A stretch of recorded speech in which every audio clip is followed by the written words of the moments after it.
I used to think loyalty could buy love.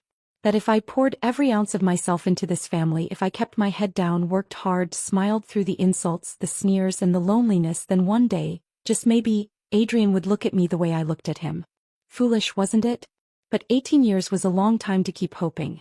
That night, the small banquet hall in Maple Ridge Village buzzed with laughter, clinking cups, and the off-key warble of a folk song someone insisted on singing. The air smelled of sweet rice wine and stir-fried cabbage, heavy with grease and nostalgia. On the long tables lay platters of pork, chicken and peanuts, rare luxuries in these parts. It was meant to be a night of celebration. The twins, Evan and Claire, had been accepted into Northbridge University. A miracle, people said. A blessing for the West family. I sat quietly at the far end of the table, my hands folded neatly in my lap. My hair, streaked with gray far too early for my age, was pinned simply at the back of my head. No one noticed me. No one ever did. Until Adrian returned. He walked in with the swagger of a man who belonged everywhere and owed nothing. His military uniform was pressed crisp, his boots gleaming. On his arm was Valerie Brooks, slim, radiant, a silk scarf fluttering around her neck like a banner of triumph. The room hushed for a beat, then erupted into congratulations. I forced myself to stand. 18 years of marriage had taught me to anticipate the spotlight, to paste on a smile, to nod like a loyal wife. But the moment Adrian opened his mouth, my world cracked apart. "These children," he said, voice loud and proud, "are mine and Valerie's. We've kept it quiet long enough." My ears rang. The room blurred. Evan, Claire. The children I had raised since they were barely old enough to walk. The children I had nursed through fevers, guided through schoolwork, comforted after nightmares. The children who had called me Mom. Not mine. Never mine. I felt the blood drain from my face, but no one looked my way. They were too busy marveling at the happy family standing together. Adrian, Valerie, Evan, Claire. Smiling. Radiant. Complete. Me. I was the shadow in the corner. The joke. The barren wife who couldn't give him children. Mrs. West dabbed at her eyes with a handkerchief, pretending to be moved. Mr. West puffed his pipe, nodding approvingly. Not one of them looked at me with even a shred of shame. The sound of laughter echoed in my ears, cruel and sharp. I couldn't breathe. I stumbled out of the hall, the night air striking my face like ice. My feet carried me blindly toward the cliff at the edge of the village. The same cliff where, as a child, I used to sit and dream about a future that now seemed laughably naive. The stars above blurred with my tears. My chest felt so heavy, so unbearably heavy. I thought of my parents long gone. Would they be ashamed of me? Would they pity me for squandering my life on people who never once treated me as their own? My foot slipped. There was a moment of weightlessness, a terrifying, exhilarating plunge. Wind roared in my ears. My arms flailed, but there was nothing to grab onto. Then, blackness. When I opened my eyes, I thought I was dead. The air was thick with smoke and the faint scent of tobacco. My vision cleared to reveal the old West family hall, crowded with distant relatives, their faces familiar yet impossibly young. The creak of wooden stools, the rustle of padded jackets. It was the 1980s again. My breath caught. I knew this room. I knew this moment. Evelyn West, my mother-in-law, sat solemnly in the high-backed chair, her hands folded in her lap. Beside her, Martin West smoked his pipe, his expression unreadable. On the bench across the room sat Adrian, so young, his features still smooth, his eyes cold but unlined by time. In his arms he held a swaddled infant. Next to him, another child toddled unsteadily, clutching his sleeve. And in the corner, half hidden by the crowd, stood Valerie Brooks. Even back then she had already found her way into my life. I stood frozen in the doorway, my heart hammering so loudly I was afraid everyone could hear it. Whispers rustled through the room as relatives stole glances at me. Some with pity. Some with curiosity. Some with smug anticipation, as though they already knew what was about to unfold. Evelyn cleared her throat. "Nora, you're just in time." Her voice carried the weight of finality, as if she already knew I wouldn't dare refuse. "This child is from Aunt Roslyn over in Maple Ridge. Her fourth. They can't afford another. Since you and Adrian have difficulties, she thought you might raise him." Her eyes flicked toward my stomach, cold and accusing. A laugh, Sharp, bitter, rose in my throat, but I swallowed it. I remembered this. I remembered how in my last life I had lowered my head in shame, how I had let them put the baby into my arms, how I had nodded, obedient, and shouldered the weight of children that weren't mine. I remembered 18 years of cooking, cleaning, scrubbing, teaching, sacrificing, only to be cast aside as barren, useless, unwanted. Not this time. I lifted my gaze and met Adrian's eyes. "Do you want to raise them?" I asked. He looked startled for a moment, then smirked as if amused by the absurdity of my question. "That's a woman's business," he said smoothly. "If you want to, I won't stop you." The crowd chuckled. I let the silence stretch, then said evenly, "All right then. I don't want to raise them. If you do, that's your responsibility. Make sure you give them your full attention." The words dropped into the room like stones into still water. Shock rippled outward. The whispers died. The air grew tense. Adrian's smirk vanished. He stared at me as if I had grown two heads. "What did you just say?" "I said no," I replied calmly. My hands didn't shake. My voice didn't waver. "I'm 19. There's no proof I can't have children. Why should I raise someone else's?" His face darkened. "How can you be so unreasonable? Aunt Rosalind meant well. You're being short-sighted." I tilted my head. "Didn't you just say it had nothing to do with you? Why are you upset now that I refused?" A murmur of disbelief rippled through the relatives. No one had ever heard me talk back before. Evelyn hurried to smooth things over. "Don't say things you'll regret, Adrian. If you like these children, we'll help. We'll open the family registry tomorrow and list them under you and Nora." Martin puffed his pipe, nodding. "Settled." A surge of bitterness rose in me. Settled. Just like that. As if my life, my body, my choices meant nothing. But I wasn't the same girl they had crushed before. Not anymore. "If you register them under my name," I said clearly, "I'll file for divorce." Gasps erupted around the room. Adrian's mouth fell open. Evelyn's hand froze on the armrest. And without waiting for their reaction, I turned and walked out. Outside, the night air was cool, the stars distant and bright. My hands trembled, not with fear but with the rush of liberation. At the village post box, I opened the creaky metal door. Inside lay a letter addressed to me, the envelope thick and worn with travel. My fingers shook as I tore it open. 100 yuan note. A bundle of food and fabric ration tickets. And a letter written in careful, aging script. "Nora, my dear girl," it began. "I hope this reaches you safely. Your parents would be proud. Don't let anyone break your spirit. Enclosed is a little support. Use it well. Professor Edmund Lane." My throat closed. Tears blurred my vision. And tucked beneath the letter was an acceptance notice. Northbridge University. In my past life I had never seen this letter. It had been stolen, hidden, crushed under the weight of the West family's control. My wings had been clipped before I ever learned to fly. But this time fate had placed it in my hands. I clutched the papers to my chest, my heart pounding with a fierce, trembling joy. I wasn't powerless anymore. I was going to take back everything they had stolen from me. The morning after that stormy family gathering, Maple Ridge Village looked deceptively peaceful. Smoke curled from chimneys, the smell of millet porridge and freshly steamed buns drifting on the cool breeze. But inside the West household the air was tense enough to snap.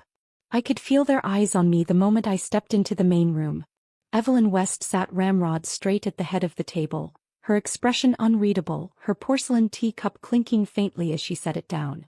Martin puffed his pipe as though nothing unusual had happened the night before, though the slight tremor of his fingers betrayed him. Adrian avoided my gaze. He sat with his arms crossed, jaw tight, the infant from Aunt Rosalind squirming in the crook of his elbow. Valerie Brooks hovered behind him like a shadow, pretending to fuss with the child's blanket, her soft doe eyes darting toward me with poorly disguised triumph. They expected me to yield. To pretend I hadn't said what I said. To bow my head and obediently take in 2 children that weren't mine. But I remembered 18 years of servitude. I remembered scraped knuckles from scrubbing floors, sleepless nights nursing fevers, endless sacrifices. All for children who, in the end, had looked at me like I was nothing more than a fraud. Not again. Evelyn's voice was deceptively calm. "Nora," she began, "about last night." "There's nothing to discuss," I cut her off, my voice clear and steady. I said I won't raise them. I meant it. Her teacup clinked again, harder this time. You're being childish. A woman who can't give birth must know her duty. Family is family. If you can't produce heirs, then at least raise the ones given to you. I am 19, I reminded her, keeping my tone firm but not heated. There's no proof I can't have children. Why should I take on someone else's burden? Adrian's head snapped up, disbelief flashing across his face. Burden? Is that what you call children? You've changed, Nora. You weren't like this before. I met his eyes. No. I was weak before. Now I've learned. The silence that followed was sharp as broken glass. Martin tapped his pipe against the ashtray. Enough bickering. We'll open the registry today. Their names go under you and Adrian. A bitter laugh rose in me. If you do that, I'll file for divorce. Valerie gasped softly. Adrian's face drained of color, then flushed red with rage. Divorce, he spat. Do you have any idea what you're saying? Yes, I said calmly. I'd rather be a divorced 19-year-old than waste my life raising children who aren't mine while being branded barren. Evelyn slammed her palm against the table. Ungrateful girl. We took you in when you had no one. Without us, you'd have starved. You didn't take me in out of kindness, I replied. You did it to repay a debt to my parents. And you never let me forget it. For the first time, they had no ready retort. I turned and left the room, my heart hammering but my back straight. At the village post box, the morning sun glinted off the rusting metal slot. My hands trembled as I pulled out the letter again, rereading the words that had lit a fire in me the night before. Professor Edmund Lane. My parents' mentor. The man who had once ruffled my hair when I was a child, who had slipped me candies during New Year visits. In my past life, I had only discovered too late that he had sent letters, money, and support for years, all of which had been intercepted and hidden by the Wests. But not this time. This time the envelope had found me. I traced the bold black characters of the Northbridge University acceptance notice. It was real. I had earned my place. Tears stung my eyes, but they were not of grief. They were of fierce determination. I wouldn't let them clip my wings again. The general store sat at the village entrance, its wooden sign creaking in the wind. Mrs. Quinn, stout and kind-eyed, bustled behind the counter. She had watched me grow up, had seen the quiet humiliations I endured under the West's roof. Auntie Quinn, I greeted softly. She looked up and her expression softened. Nora, you've grown so thin. Comes it. What do you need today? I hesitated, then pulled out the ration coupons from Professor Lane's letter. I need to make a phone call. To Beijing. Her eyes widened slightly. Long-distance calls were rare, expensive. But she didn't hesitate. Of course. Use the phone in the back. And keep your coupons. I know what it's like living under someone else's roof. My throat tightened. Her simple kindness was more than I had felt in years. Thank you, I whispered. She smiled. One day you'll repay me by living well. That'll be enough. The black rotary phone sat on a small table in the back, its cord tangled, the receiver heavy in my hand. My palms were damp as I dialed the number etched into my memory from a past life. The line rang once, twice, 3 times. Then a deep, weathered voice answered. Hello? Who is this? My throat constricted. Grandpa Lane, it's me. Nora Hale. Pause. Then a sharp intake of breath. Nora? My little girl? You finally remembered this old man. His voice trembled with joy. Tears spilled down my cheeks. Yes, it's me. And Grandpa. I got into Northbridge. The acceptance letter came. There was a stunned silence, followed by an outburst of laughter, bright and unrestrained. Your parents would be so proud. God bless them, they'd be dancing in heaven right now. You've done it, child. You've truly done it. I pressed the phone tighter to my ear, letting his words wrap around me like the embrace I'd longed for. Grandpa, I need your help. And so I told him everything. How the West had tried to saddle me with other people's children. How they had branded me infertile. How they had hidden his letters and money from me. On the other end of the line, his breathing grew heavy with anger. Those vipers, he growled. I should never have let them take you in. No, Grandpa, I said softly. You did what you thought was best. But now, I don't want to live like that again. I want to come to Beijing. To study. To live my own life. His voice softened, thick with emotion. Then come, Nora. Stay with me. I'll protect you this time. No one will lay a finger on you. A sob escaped my throat. Thank you, Grandpa. I'll be there in 3 days. When I hung up, my hands were still shaking. But it wasn't from fear, it was from relief. From the weight lifting off my shoulders.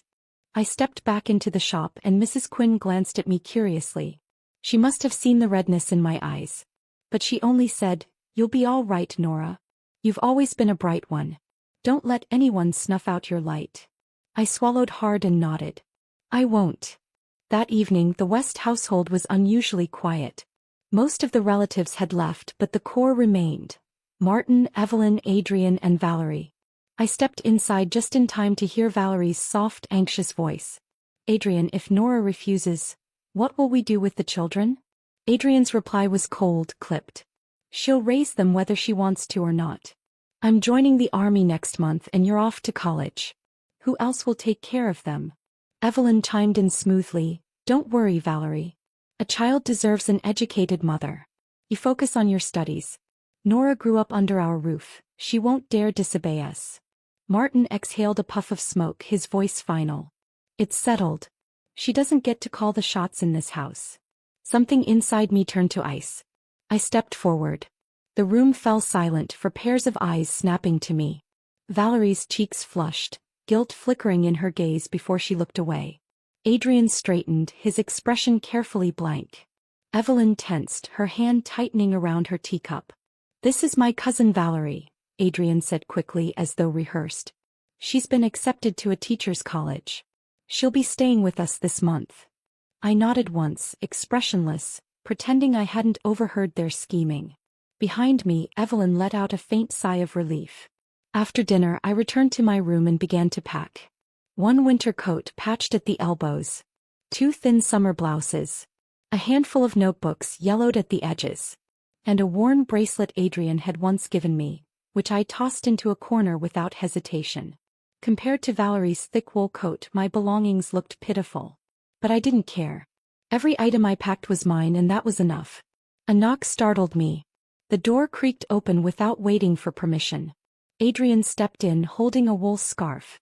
He tossed it onto my bed, his tone brusque. "I've neglected you since our marriage.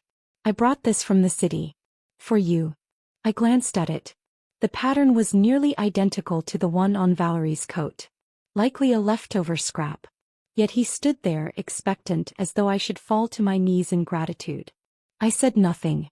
Taking my silence as acceptance, he pressed on. "I'll be leaving for the army soon. You need to pay more attention to the children. And remember, our parents raised us. It wasn't easy. You should be more mindful at home." I almost laughed. "You'll be gone in a month. Why don't you share some chores with your parents before then?" He faltered, then forced a smile. "Of course. I'll do my part." His eyes flicked to the discarded bracelet and notebook. "Why are these shoved aside?" "I was cleaning," I said simply. "What needs to be thrown out should be thrown out." Something flickered in his gaze, hurt, confusion, but before he could speak a soft voice called, "Adrian, there's no hot water." "Valerie." He left without another word. I closed the door and exhaled, clutching the acceptance letter hidden beneath my clothes. 3 more days. Just 3.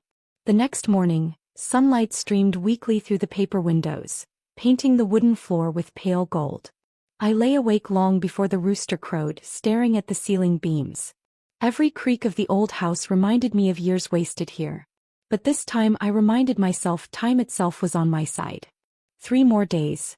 3 more days and I would no longer be the West family's caged bird. I rose quietly, careful not to wake the others, and began folding my meager belongings. My suitcase was small, barely large enough for a few pieces of clothing and a notebook, but to me it felt like a treasure chest.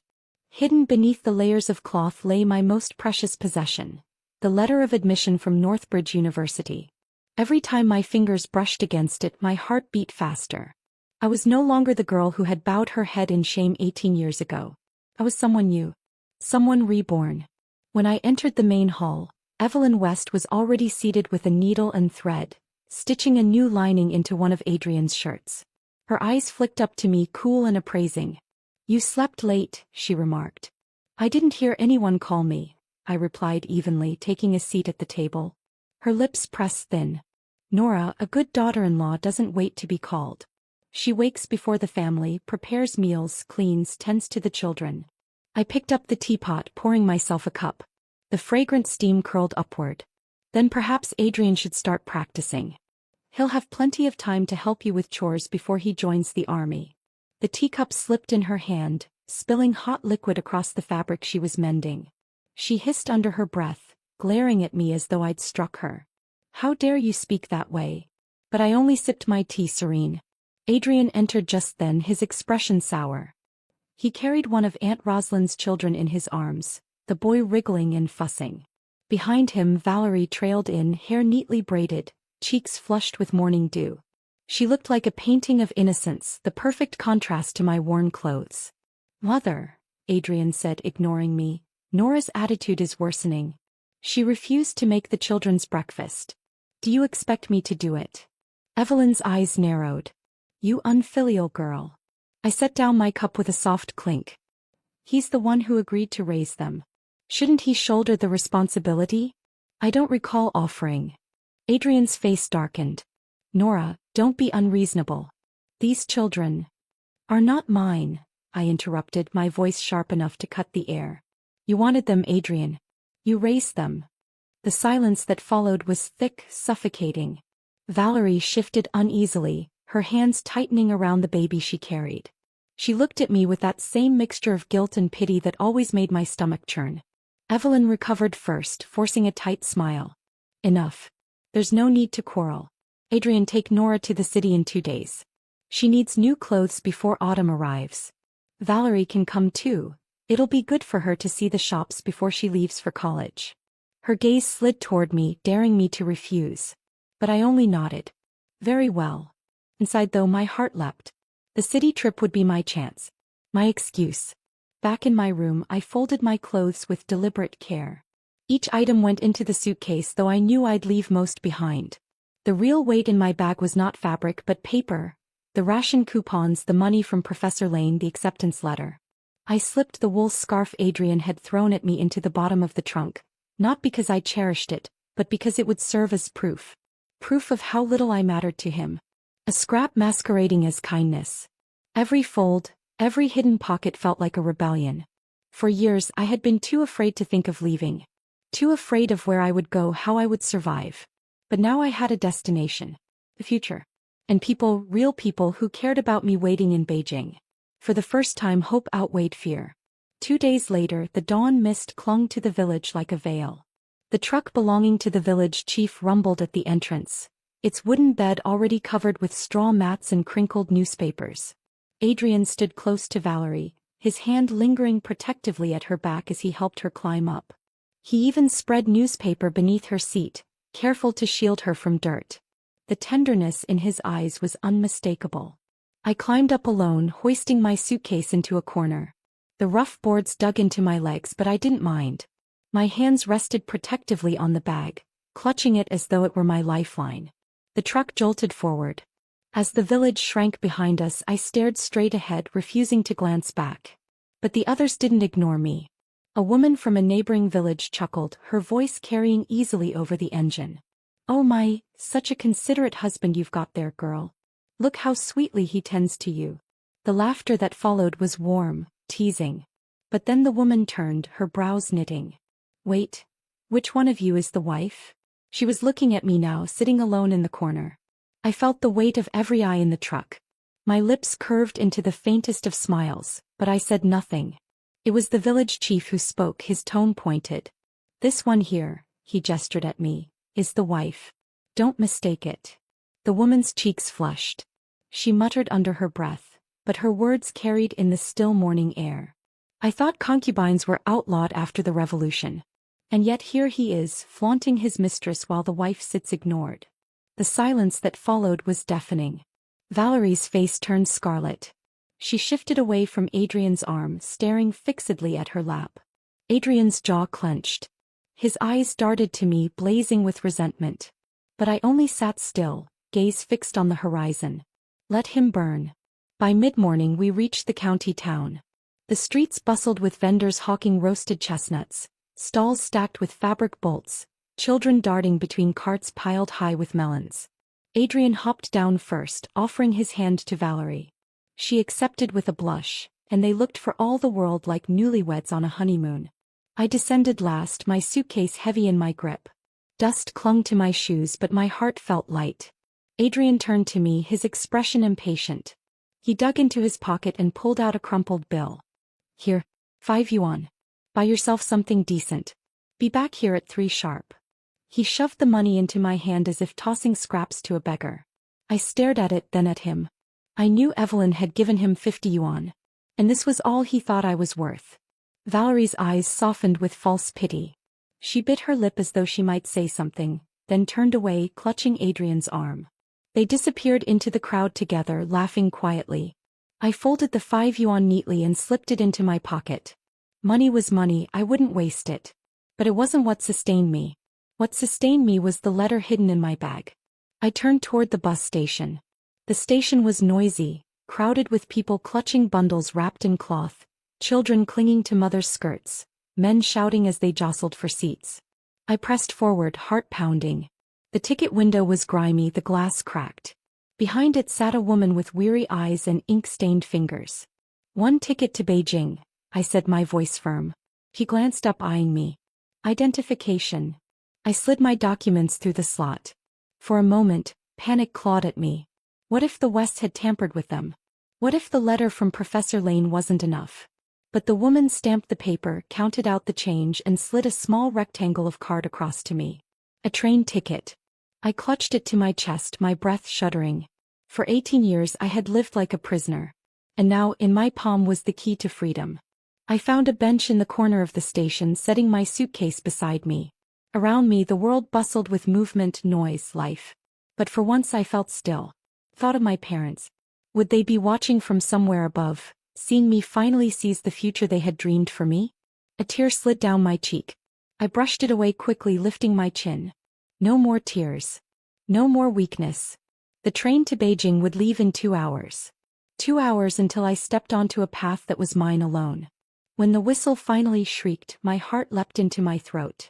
I clutched my suitcase, weaving through the throng toward the platform. The air reeked of coal smoke and hot iron, but to me it smelled like salvation. I climbed aboard, finding a narrow seat by the window. The bench was hard, splintered, but I barely noticed. I pressed my forehead against the glass, watching as the station blurred. As the train lurched forward, I closed my eyes. Behind me lay 18 years of chains. Ahead of me lay Beijing, Northbridge University, Professor Lane, and a life I would finally call my own. For the first time in 2 lifetimes I felt truly alive. The train screeched and rattled into the Beijing station just as dawn broke. Smoke and soot clung to the air, the scent of coal mingling with the aroma of steamed buns from street vendors already setting up for the morning rush. The crowd spilled out of the cars in waves, voices overlapping, children crying, porters shouting for business. I gripped my suitcase with both hands, the wood of its handle rough against my palm. My heart pounded, not from fear this time but from anticipation. For the first time I was here not as someone's daughter-in-law, not as someone's burden. I was here for myself. The address from Professor Lane's letter was carefully folded in my pocket. I asked 2 rickshaw drivers before one finally nodded knowingly and motioned me aboard. The ride jolted through the wide, tree-lined avenues of the capital, past stately government buildings and rows of bicycles streaming like schools of fish. I had seen the capital only once as a child, clutching my father's hand during a brief visit. Back then it had felt like another world. Now it felt like the place where my new life would begin. The rickshaw stopped in front of a gate painted a dignified shade of green, flanked by 2 stone lions. A brass nameplate read Lane Residence. For a moment I stood frozen, my suitcase heavy at my side. The house loomed beyond the gate, tall and stately, its tiled roof glinting in the sunlight. I had never lived anywhere like this. The gate creaked open and a young maid in a neat blue uniform stepped out. Her eyes widened as she took me in. "You must be Miss Nora?" she asked quickly, her voice warm with recognition. I nodded, my throat too tight to speak. "The old master told us you would be arriving. Please come in." She ushered me through the courtyard, where late summer chrysanthemums bloomed in clay pots. The air smelled faintly of pine wood and ink. Each step I took seemed to echo against the stone pathway, reminding me how far I had come from Maple Ridge's dusty lanes. Inside the house, the corridors were lined with shelves of books, scrolls, and framed photographs. Generations of scholars stared down at me from sepia portraits. I clutched my suitcase tighter. I didn't belong here, not yet. But I would earn my place. The sitting room was large but not ostentatious, its furniture polished but worn with use. Two elderly men sat at a chessboard, the pieces mid-battle. One of them looked up. His eyes, though lined with age, were sharp and bright. He slammed down his chess piece with a triumphant clack, scattering the board, and struggled to his feet, leaning heavily on his cane. "Nora," he said, his voice trembling. My eyes blurred with tears. "Grandpa Lane." I dropped my suitcase and rushed forward. His cane clattered to the floor as I threw my arms around him. The warmth of his embrace undid something in me, a knot that had been tied for 18 long years. Good girl," he murmured, patting my back. "You've suffered so much. But you're here now. You're safe." Behind him, the other gentleman harumphed loudly.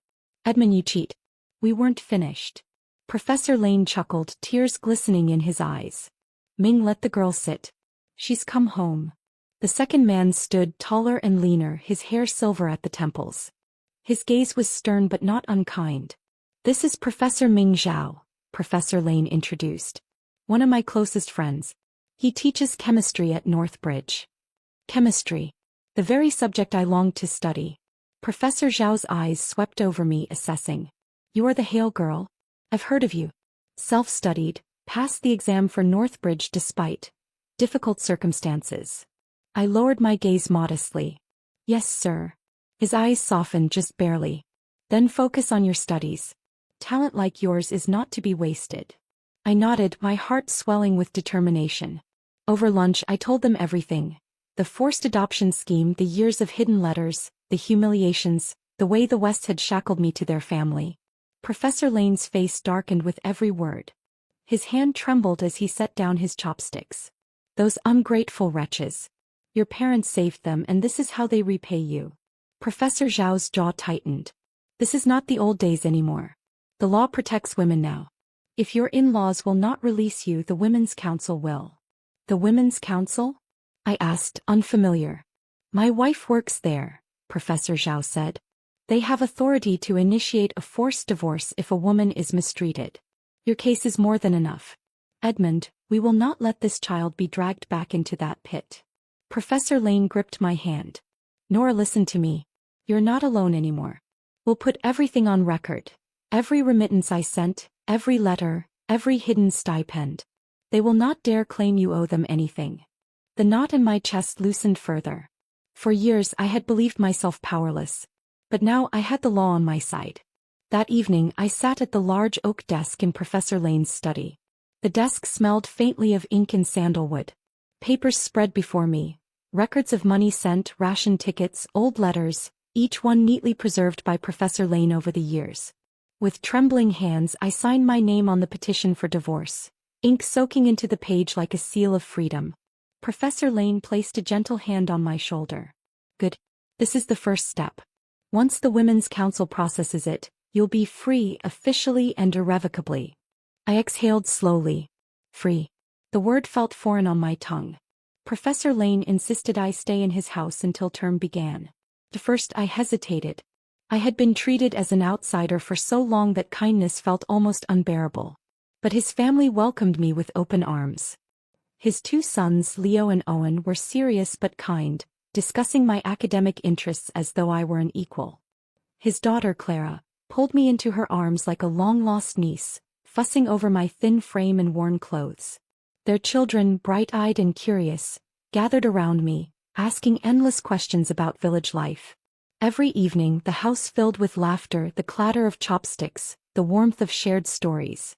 It was the family I had always dreamed of, the family my parents would have wanted for me. And though I knew I could never repay them fully, I vowed in my heart that one day I would. When term began, I moved into the dormitories at Northbridge University. The campus sprawled across manicured lawns and red brick buildings, its halls buzzing with the energy of thousands of young minds. On my first day, I touched the stone arch at the entrance and whispered a silent promise to my parents. I'm here. I made it. I won't waste this chance. Classes would not begin for another week, but I buried myself in the library, devouring textbooks, copying formulas, scribbling notes until my wrist cramped. Every equation felt like a door opening, every concept a key in my hand. I was no longer the girl who scrubbed laundry in icy water until her fingers bled. I was a scholar. A student. A future chemist. Before leaving for the dorm, I mailed 2 envelopes. The first contained a copy of the paternity test I had commissioned, proving the children were not mine but Adrian and Valerie's. The second contained a detailed account of all the remittances from Professor Lane, a ledger that would expose the West family's deceit. I did not send them to the Wests directly. I sent them to the village chief, knowing that once the documents passed through official hands, they could not be hidden. I sealed the envelopes with steady fingers. This time the truth would be known. In the quiet of my dorm room, I unpacked my suitcase. The scarf Adrian had thrown at me lay at the bottom. I pulled it out, studied the cheap pattern, and smiled coldly. That scrap of fabric had once symbolized everything. The crumbs I was meant to be grateful for, the empty gestures of a man who had never seen me as more than a tool. Now it was nothing more than a reminder. I folded it neatly, slid it into the back of the drawer, and closed it firmly. Ahead of me lay lectures, research, and the slow but certain building of a new identity. For the first time in 2 lifetimes, I felt truly free. The autumn air in Beijing carried the crisp bite of fallen leaves. The Northbridge campus glowed golden under the sun, the sycamore trees lining the walkways scattering shadows across red brick paths. Students streamed past me with books under their arms, laughter ringing in the air. To them life was just beginning. To me life was beginning again. Each day I settled into my rhythm. Morning lectures in chemistry, afternoons spent in the library, evenings tutoring Professor Lane's grandchildren at his insistence. The West family felt like a shadow in the distance, a nightmare that couldn't touch me here. Until the day they appeared at the gate. I was walking back from the laboratory with Daniel Chu, my senior in the department. He was carrying a stack of reference books for me, his tall frame cutting a confident figure against the backdrop of campus. We were deep in discussion about catalysts when a commotion near the main gate drew our attention. A voice, loud and unyielding, carried across the courtyard. "I came to get my wife. Who are you to stop me?" My blood turned cold. I knew that voice. Jason West. No, Adrian West. Students gathered, whispering, craning their necks. My steps slowed, my grip tightening on my satchel. At the gate, Adrian stood in his rumpled military jacket, his face thinner than I remembered, eyes burning with a wild determination. Beside him was Valerie, holding the hands of 2 scruffy, crying children. Their faces were smeared with dust, their clothes ill-fitting. They looked nothing like the proud, clean youths I had raised in my last life. The sight pierced me, but I forced myself to stand tall. When Adrian's gaze landed on me, his entire face lit up. "Nora, let's go home. Mother and father are sick. They need you. The children need you." I stopped a few paces from the gate, my expression calm, almost cold. "If Martin and Evelyn are sick, they should see a doctor. As for the children, aren't they yours and Valerie's?" A ripple of murmurs ran through the crowd. Adrian flinched at my bluntness but quickly recovered, pasting on a strained smile. "Nora, I know you're angry. But think about how my parents raised you after your own died. Don't you owe them this much? A daughter-in-law must care for her elders. Are you really so ungrateful?" The words were carefully chosen, meant to sway the students listening. I saw some of them frown, their gazes uncertain. Before I could reply, Valerie stepped forward, her eyes glistening with carefully crafted tears. "Nora, I know you're jealous of how close Adrian and I are. But we're cousins. How could you think that of us? And these children, how could you abandon them? They miss their mother." She pushed the children forward. They clung to her skirts, wailing louder, their little hands reaching toward me. A few students murmured disapprovingly. Since she gave birth to them, she should take responsibility. Education is important, but family comes first. That man still seems to care for her. Maybe she should forgive him. Their words were knives, pressing at the softest parts of me. I let the silence stretch, then lifted my chin. "Adrian," I said, my voice sharp, "did your unit discharge you? Is that why you have so much free time to harass me here?" His face darkened, the question striking true. And you, Valerie, I continued, locking eyes with her. Didn't you get accepted into a teacher's college? What happened? Did the truth finally catch up to you, that you were sneaking into someone else's marriage, having twins out of wedlock? Gasps rippled through the students. Adrian's face turned chalk white. Valerie's lips trembled. Before they could recover, I pulled 2 envelopes from my satchel. These, I said, raising them high, are the paternity test results. These children are Adrian West's and Valerie Brooks's. Not mine. And this, I unfolded the second set of papers, is a full record of every remittance and ration coupon sent by Professor Edmund Lane, my parents' mentor over the years. Enough to raise 10 girls like me. Money the West family siphoned away while treating me like a servant. The crowd erupted. So she wasn't barren after all. They really tricked her. Shameless. Absolutely shameless. Adrian's jaw clenched so tightly I thought his teeth might crack. Valerie's tears dried instantly, leaving only humiliation on her flushed face. Adrian lunged forward suddenly, grabbing my wrist. His grip was iron, his eyes wild. Nora, enough. Stop airing our dirty laundry. You're my wife. Come home with me now. I struggled, panic rising in my chest. Let me go. Before I could cry out, a blur moved between us. A fist connected squarely with Adrian's jaw. The crack of impact echoed through the courtyard. Adrian staggered back, stunned. Standing before me, shielding me, was Daniel Chu. His eyes, usually calm and thoughtful, blazed with fury. She said no. Adrian roared, his pride stung. So this is your new man, huh? You threw away our family for him. He lunged again, fist swinging wildly. Daniel didn't flinch. With practiced ease, he dodged and struck back, sending Adrian sprawling onto the pavement once more. Blood trickled from Adrian's lip. A murmur of approval rose from the students. Some even stepped forward, emboldened, and when Adrian tried to rise again, several of them shoved him down, their voices sharp with disgust. Get out of here, you disgrace. You call yourself a man? Forcing a woman, lying about children. You don't belong at this university gate. Valerie rushed to Adrian's side, her face pale with fear and humiliation. Stop it. Please. But no one listened. I stepped forward, my knees trembling but my voice steady. Adrian West, I said loudly so everyone could hear, I owe your family nothing. The money you spent on me was never yours. I ate your food, yes, but I worked for it every day, scrubbing, cooking, raising your children. Children who were never mine. And you, my gaze swept over both of them, you were already sneaking around behind my back. Don't you dare accuse me of abandonment. I took a deep breath, my chest rising, my heart pounding with every word. From this moment on, we are nothing to each other. You walk your path and I'll walk mine. If you ever come after me again, I looked directly at Adrian, my voice like steel. Don't blame me for what happens next. Silence fell, heavy and absolute. Adrian stared at me, his face slack with shock. For the first time I saw fear in his eyes, not of me perhaps but of the finality of my words. After a long moment he slumped, defeated. Valerie tugged at his arm, whispering frantically. Together, humiliated, they gathered the crying children and stumbled away, swallowed by the crowd.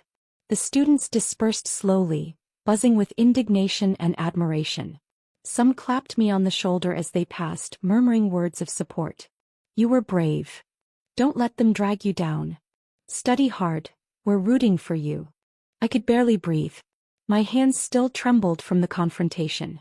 Daniel turned to me, his expression gentler now, concern etched in his features. Are you all right? I nodded, though my voice wavered.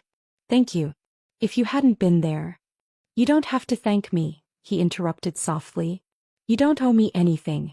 But Nora, you must remember, you never owed them anything either. His words struck deep, loosening something inside me. For so long I had carried the weight of obligation like a chain. Perhaps it was time to lay it down.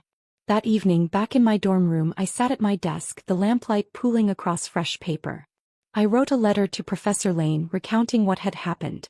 Grandpa, today I stood at the gate of Northbridge and severed my last tie to the Wests. They tried to shame me, but the truth protected me. The law protected me. And I was not alone. I paused, my pen trembling. Thank you, for every letter, every ration ticket, every word of encouragement. Without you I would have been lost. I promise I will not let your hopes go to waste.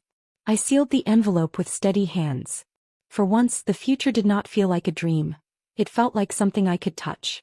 Outside my window, the city hummed, trams rattling in the distance, bicycles clinking as they passed. But inside I felt a rare stillness. I traced the edge of the scarf Adrian had once thrown at me, then pushed it deeper into the drawer, closing it firmly. That chapter of my life was over. At the gate of Northbridge I had drawn the line. And for the first time in 2 lifetimes I believed I would never cross it again. Beijing in late autumn was a city of contrasts. The mornings carried the bite of frost, while afternoons softened into mellow light that lingered on red walls and yellowing ginkgo leaves. Walking through the gates of Northbridge University each day felt like stepping into a new world, one filled with possibility instead of chains. But shedding an old life didn't happen in a single moment. It happened in countless small choices, repeated until they became a new rhythm. That rhythm was what I built for myself in those first months at Northbridge. Professor Ming Zhao placed a beaker on the counter with a firm clink. His sharp eyes scanned the notes I had scrawled overnight. "You recalculated the ratios?" he asked. "Yes, Professor," I said, passing him my notebook.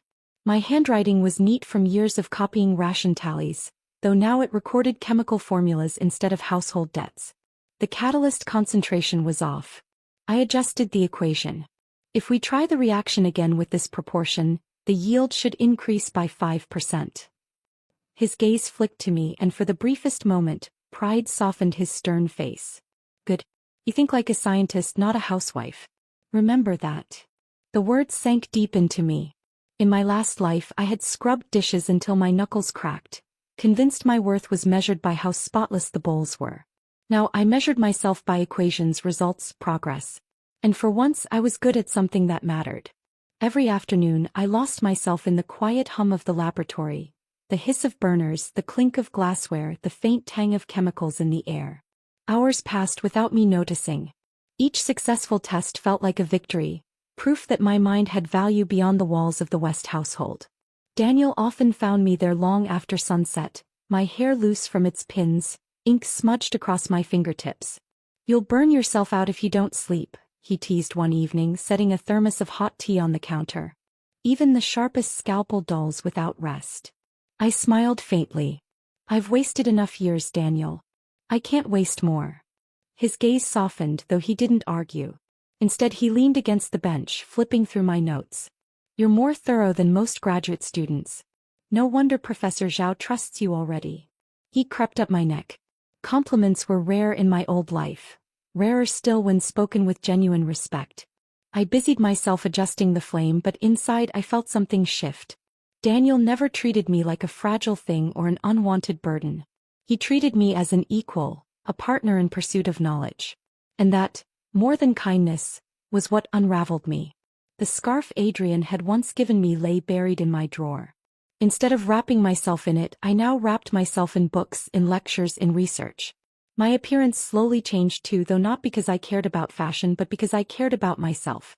With the stipend from the university and the money Professor Lane pressed into my hand with gentle insistence, I bought 2 sturdy wool skirts and a coat that actually kept the wind out. When I looked in the mirror, I no longer saw the drab, exhausted village girl. I saw a student of Northbridge, head held high, shoulders squared, eyes alive. One afternoon as I passed through campus, I overheard 2 classmates whispering. "That's Nora Hale, the one who stood up to her husband at the gate. She's brilliant. Professor Zhao praises her in every seminar." Their words startled me. For years my name had been whispered only in pity or scorn. Now it carried respect. I tucked that moment away like a talisman. Every Sunday I returned to the Lane household. The children swarmed me the moment I stepped through the gate, their laughter echoing across the courtyard. "Auntie Nora, help me with my sums." "No, help me with my essay first." I crouched down, gathering them close, my heart aching with bittersweet warmth. This was what family felt like.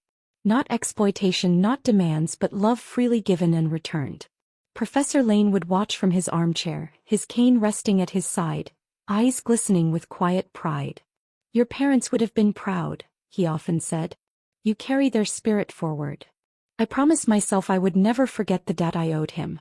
Not the kind of debt the West had twisted into a chain, but the kind that grew from genuine care. News of the West family drifted to me occasionally, carried by letters from the village or whispered rumors among acquaintances. Evelyn had fallen ill, her once sharp tongue silenced by a persistent cough. Martin's health had declined too, his lungs weakened from years of pipe smoke. With no one to manage the household, everything slipped into disarray. Adrian, stripped of his military prospects after the scandal, lingered in the village, a shell of the proud man he had once been. He spent his days drinking, his nights stumbling home reeking of cheap liquor. And Valerie? She lasted less than a year before abandoning the twins altogether. The burden of 2 children and a crumbling family was too heavy for her. She vanished into the city, chasing dreams of comfort, leaving destruction behind. I read these updates with a strange detachment. Once such news would have crushed me with guilt. Now I felt only a distant pity as one might feel for a stranger. Their downfall was not my burden to bear. What haunted me though were the children. Evan and Claire. In my past life I had poured 18 years into raising them, only to be told they were never mine. I had loved them fiercely, but love hadn't saved me. Now when I thought of their tear-streaked faces at the university gate, my chest tightened. They were innocent, caught between selfish parents and a crumbling family. One night as I lay awake in my dorm I asked myself, should I take them in again? Save them from the misery I knew was coming? But the answer came as clearly as a bell. Saving them once had cost me everything. My education, my freedom, my youth. And in the end it hadn't saved them either. If I sacrificed myself again I would only repeat the same cycle of suffering. Compassion could not mean destroying myself. I resolved instead to arrange for their care through proper channels. The welfare system would take them in, educate them, give them a chance without chaining me to a life I no longer chose. That was the mercy I could afford. Mercy that did not erase me in the process. One evening after a long day in the lab, Daniel walked me back to the dorm. The sycamore leaves crunched underfoot, the lamplight casting long shadows. "You've changed," he said quietly. I glanced at him, puzzled. "Changed?" He smiled faintly. "When I first met you, you carried yourself like someone waiting to be struck. Now you walk like someone who belongs." I swallowed hard, his words catching me off guard. "I don't always feel like I belong." He stopped, turning to face me. His eyes held mine, steady and unwavering. "Then remember this, Nora. You don't need anyone else's permission to exist as yourself. Not mine, not Professor Zhao's, not even Professor Lane's. You are enough." My throat tightened. I wanted to believe him. Slowly I nodded. "I'll try." As winter deepened, so did my resolve. Each experiment that succeeded was another brick in the foundation of my new self.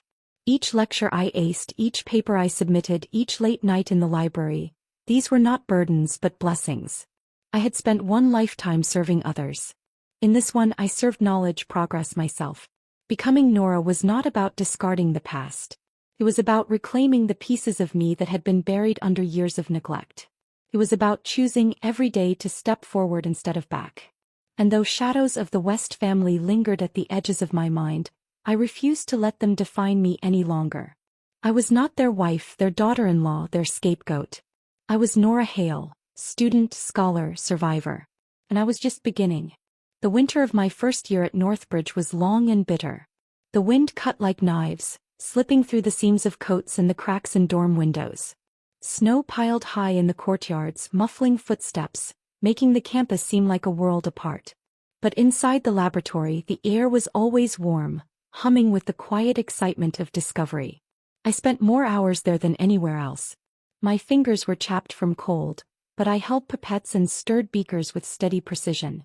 Equations covered my notebooks, margins filled with scrawled corrections. For the first time in my life I felt not like a burden, not like someone surviving on scraps, but like someone who mattered. And then one frigid evening it happened. Professor Zhao leaned over the reaction chamber, his breath fogging in the chill air. Daniel and I stood on either side, hearts pounding as we watched the indicator shift. "Now," Daniel whispered, adjusting the pressure gauge. I turned the valve with careful hands. A hiss, a flare of color, and then the reaction stabilized, holding steady where before it had always collapsed. The yield climbed. 5%. 10. 12. Professor Zhao let out a sharp bark of laughter. "We've done it. We've cracked the catalyst bottleneck." Daniel grinned, clapping me on the shoulder. Nora, it worked. Your recalculations worked. I could barely breathe. 4 months we had been chasing this, poring over numbers until our eyes burned, running trial after trial. And now, before my eyes, success bloomed like fire. Professor Zhao turned to me, his eyes sharp with pride. This Nora Hale will change everything. Our nation will no longer beg for foreign formulas. This is independence. This is strength. My knees felt weak, but I stood tall, the weight of his words anchoring me. Me, a girl they once called barren, useless, nothing. Now part of something that could shift the orbit of an entire country. Word of our progress spread quickly within the department. Senior students nodded at me in the hallways, no longer dismissing me as the quiet village girl but as a peer. Professors mentioned my name during lectures. For the first time I wasn't invisible. At Sunday dinners in the Lane household, Professor Lane beamed as I explained our results to his grandchildren in simple terms. See? Your Aunt Nora is building engines for the stars. The children's eyes went wide. Really? You'll send rockets to the sky? I laughed, ruffling their hair. Maybe one day. And for the first time I believed it. But with recognition came exhaustion. Nights stretched later, mornings grew earlier. I forgot meals, lost track of days. My body buzzed with adrenaline, but my reflection grew pale and thin. Daniel noticed. One night after I nearly fainted while rinsing glassware, he caught my arm. Nor enough. You can't keep driving yourself like this. I shook my head. I have to. I've wasted too many years already. I can't slow down now. His eyes softened, worry shadowing them. You didn't waste those years. They made you who you are. But you're not a machine, Nora. You're a person. If you burn out, what good will your discoveries do? I wanted to argue, but his steady gaze silenced me. With a sigh I nodded. I'll rest. A little. He smiled faintly, relief flickering across his face. Good. Because I'd rather have Nora Hale whole and alive than any formula on paper. His words lingered long after we parted that night. Spring came slowly, the snow melting into muddy rivers that carried the scent of thawing earth. Just as campus bloomed with blossoms, shadows from my past arrived again. I was leaving the library one afternoon when a voice, small and hesitant, called my name. Nora. I turned. 2 figures stood at the gate, thin, ragged, eyes too old for their age. Evan and Claire. My breath caught. They looked nothing like the neat children I had raised in my last life, or the clean, cared-for twins I had seen at the gate months ago. Their clothes hung off their frames, patched and stained. Their cheeks were hollow, their eyes ringed with shadows. For a moment, all I could see were the years I had poured into them before, the nights spent nursing fevers, the hands I had held through exams, the smiles I had cherished. My chest ached with the memory. Then I remembered standing in that banquet hall, watching Adrian announce they were Valerie's children. Watching them turn from me like strangers. I swallowed hard. Why are you here? Claire burst into tears. Father is gone. He drank too much, he fell. The neighbors said he died on the train tracks. Evan's face twisted with shame. Grandma and Grandpa are gone too. And Mother, she left. We have no one. Everyone says we're cursed. They fell to their knees, clutching at my skirt, sobbing. Please take us in. You raised us before. We'll be good this time. We'll study hard. Just don't leave us again. My hands trembled. Every instinct screamed to gather them close, to promise safety, to ease their pain. But another voice, cold, steady, rose inside me. Hadn't I done that once already? Hadn't I given up my education, my future, my very self to raise them, only to be cast aside? I knelt, lifting their faces gently. Listen to me. I'm not abandoning you. But I cannot raise you again. If I did, I would lose everything I fought for. And then what would you gain? A mother who is resentful. A future as bleak as the last one. They sobbed harder. But we only have you. My throat tightened. Tears blurred my vision. You will go to a welfare center. They will care for you, feed you, send you to school. It will be hard, but it will be fair. And my voice broke.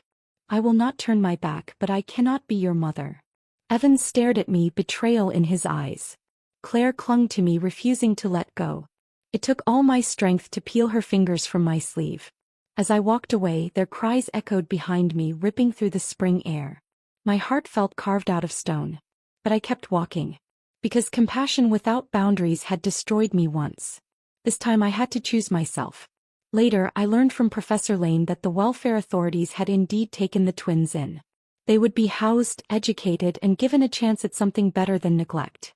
It didn't ease the ache in my chest, but it steadied me. Meanwhile, word of our laboratory's breakthrough reached higher authorities. Officials visited, notebooks in hand, questions sharp. Our data was scrutinized, verified, praised. Professor Zhao gathered us after one such meeting, his eyes gleaming. Our work will break the foreign monopoly on propulsion materials. Do you understand what this means? We are no longer bound by their orbit. We chart our own path. His words echoed in me. Breaking orbits. That was what I was doing too, not just in science but in life. I had broken free of the orbit of the West family, of Adrian, of the endless cycle of sacrifice. That evening, Daniel found me sitting alone in the courtyard, blossoms drifting around me like snow. You made the right choice, he said quietly, sitting beside me. My eyes stung. It didn't feel right. They cried as if I had killed them. He reached over, his hand warm over mine. Sometimes the right choice feels like cruelty. But saving yourself doesn't mean condemning them. You gave them to people who can care for them. And you gave yourself a chance to live. Both are acts of mercy. I looked at our joined hands, my heart thudding. His touch was steady, grounding, the opposite of Adrian's rough grasp. Slowly I nodded. I hope one day they'll understand. He squeezed my hand gently. Even if they don't, you must keep walking forward. That night as I lay in my dorm bed, the phrase repeated in my mind. Breaking orbits. I thought of rockets, of propulsion, of forces strong enough to defy gravity. I thought of chains, of cycles, of the cruel pull of a family that had nearly destroyed me.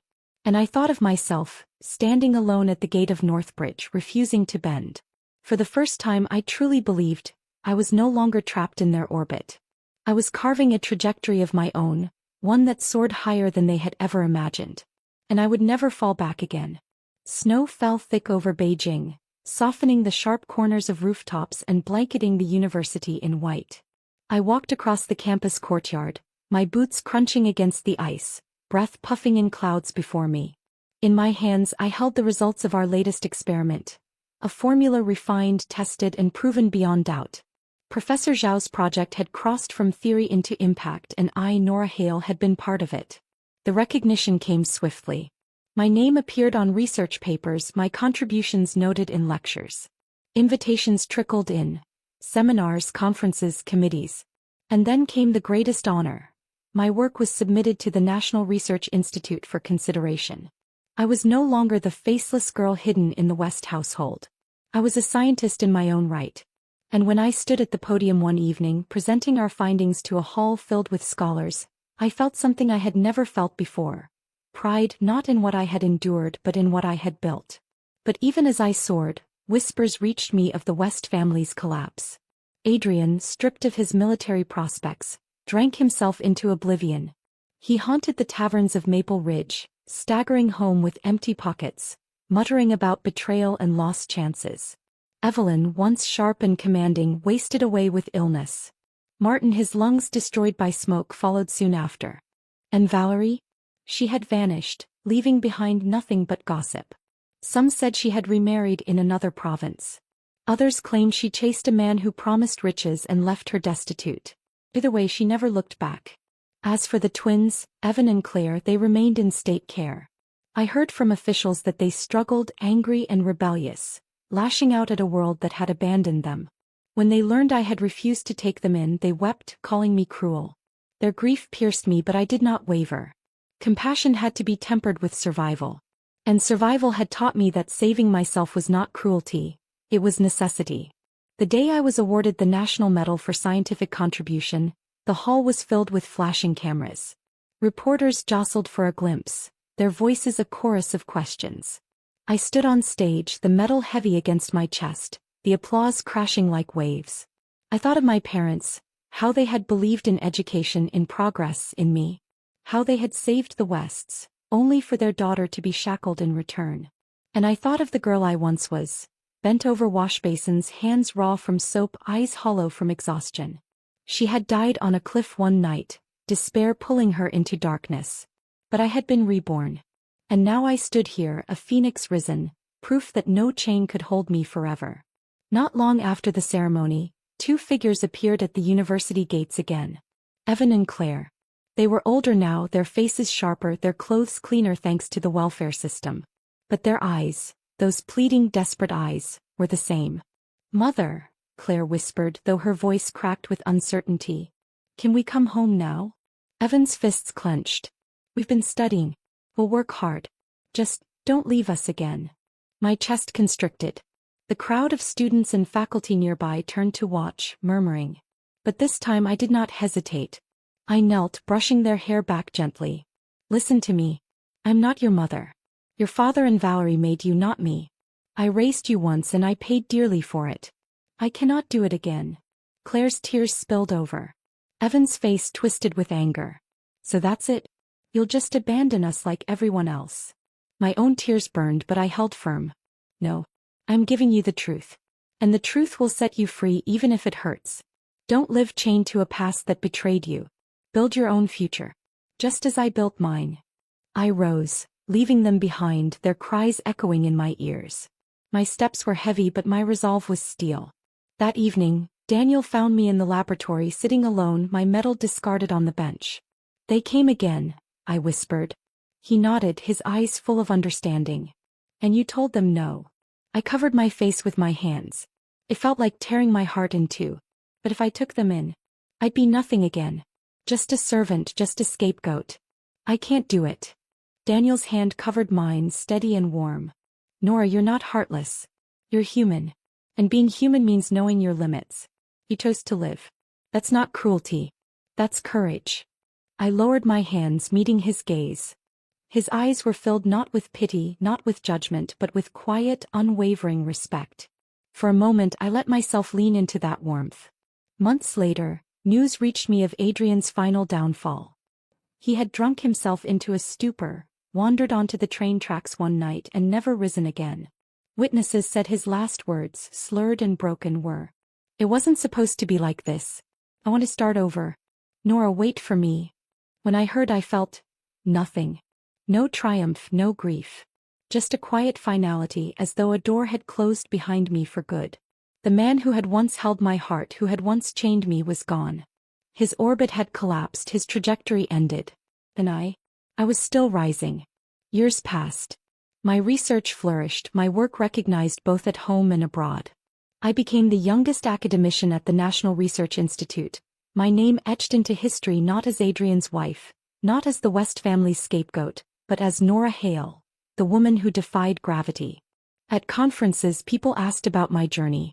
I never told them about cliffs or chains or banquet halls filled with betrayal.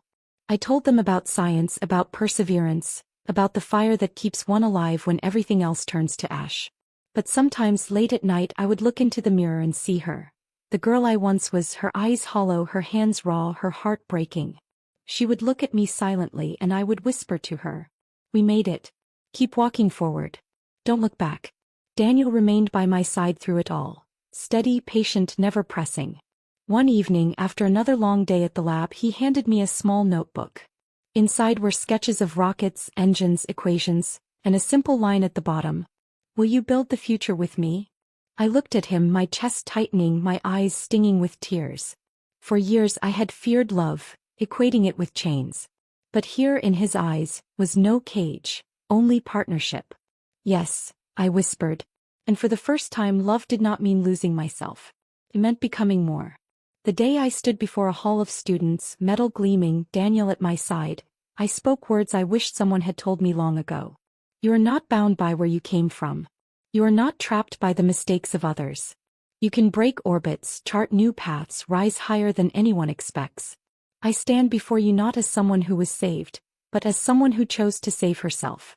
That choice is yours too. Always." The applause thundered. But it was not for me alone. It was for every girl who had ever been told she was nothing. As the crowd rose, I thought again of the girl who once stood at the edge of a cliff, despair in her chest, ready to fall. She had fallen. But I had risen. And I would never look back. The end.